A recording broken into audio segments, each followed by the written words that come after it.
നമ്മൾ ആൾദൈവങ്ങളെന്ന് പറയുന്നു, മനുഷ്യദൈവങ്ങളെന്ന് പറയുന്നു.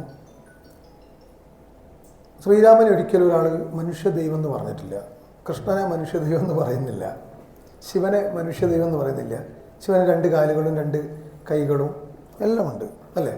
നിങ്ങൾക്ക് ഗണപതിനെ കണ്ടാലും ചെറിയൊരു പ്രത്യേകത ഉണ്ടെന്നേ ഉള്ളൂ. ബാക്കിയൊക്കെ മനുഷ്യൻ്റെ ആനയുടെ രൂപമാണെങ്കിലും ബാക്കി എല്ലാ കാര്യങ്ങളും നിങ്ങൾ ഇങ്ങനെ മാത്രം മനസ്സിലാക്കുക.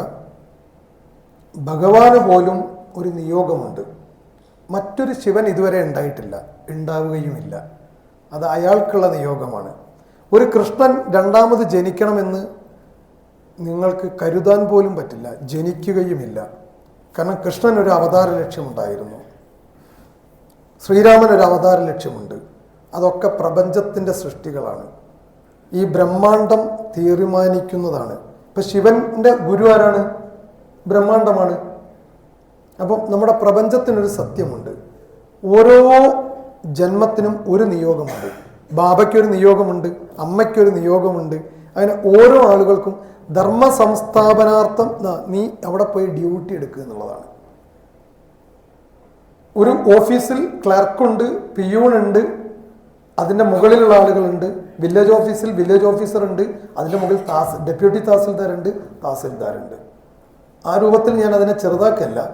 ഓരോ ആളുകൾക്കും ഒരു ജനിച്ചതിന് ഒരു നിയോഗമുണ്ട്.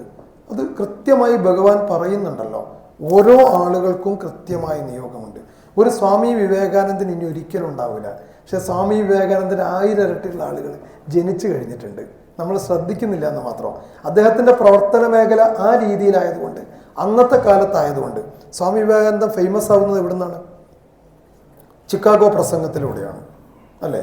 ഇന്ന് നിങ്ങൾ ആലോചിച്ച് നോക്കൂ, അമേരിക്കയിൽ പോയി നിങ്ങൾ എൻ്റെ പ്രിയപ്പെട്ട സഹോദരീ സഹോദരന്മാരെന്ന് ഇത്ര കയ്യടി ഉണ്ടാവില്ല.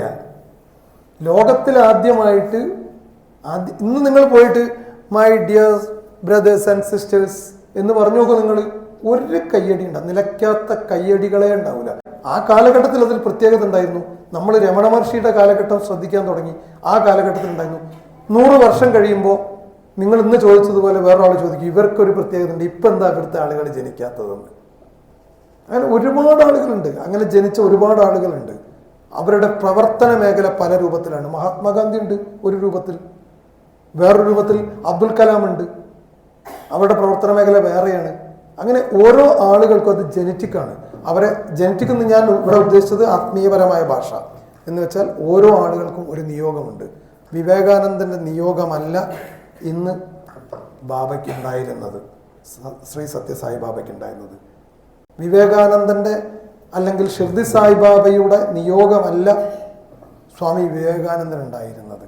വ്യത്യസ്തമായ, അങ്ങനെ വ്യത്യസ്തതയുടെ വലിയ ഒരു ഭൂപ്രദേശമാണ് ഭാരതം. ഭാരത വ്യത്യസ്തങ്ങളുടെ സൗന്ദര്യത്തിൻ്റെ ഭൂമിയാണ് യഥാർത്ഥത്തിൽ. അതിൻ്റെ ഭൂമികയാണ്.